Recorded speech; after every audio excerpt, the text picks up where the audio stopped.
తిరిగి వార్తలకు స్వాగతం. తిరుపతి జిల్లా శ్రీకాళహస్తిలోని స్వర్ణముఖి నది వద్ద హజ్రత్ జుమ్లేషా వలీ పీర్ దర్గా గంధోత్సవాన్ని శుక్రవారం ఘనంగా నిర్వహించారు. దర్గా పీఠాధిపతులు సయ్యద్ అహ్మద్, గంధోత్సవ కమిటీ అధ్యక్షులు నాగేశ్వరరావు నేతృత్వంలో అత్యంత వైభవంగా నిర్వహించారు. ఈ వేడుకల్లో బీజేపీ రాష్ట్ర కార్యదర్శి కోల ఆనంద్ పాల్గొన్నారు.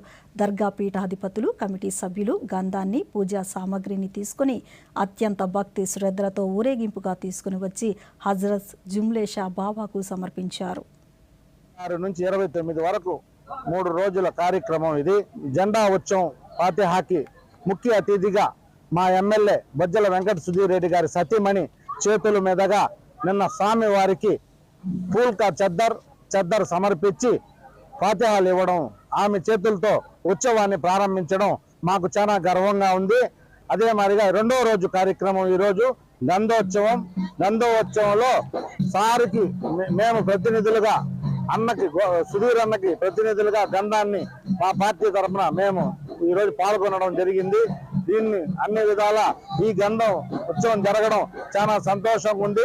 కుల మతాలకు అతీతంగా ముస్లిం హిందువుల భావాలకు కలయికగా ఈరోజు ఈ గంధోత్సవం జరగడం చాలా సంతోషంగా ఉంది. శ్రీ సోనం నది పక్కన వలసినటువంటి జుమ్లేషా దర్గా యందు ఉరుసు మరియు గంధోత్సవ కార్యక్రమం అతి వైభవంగా చేయడమైనది.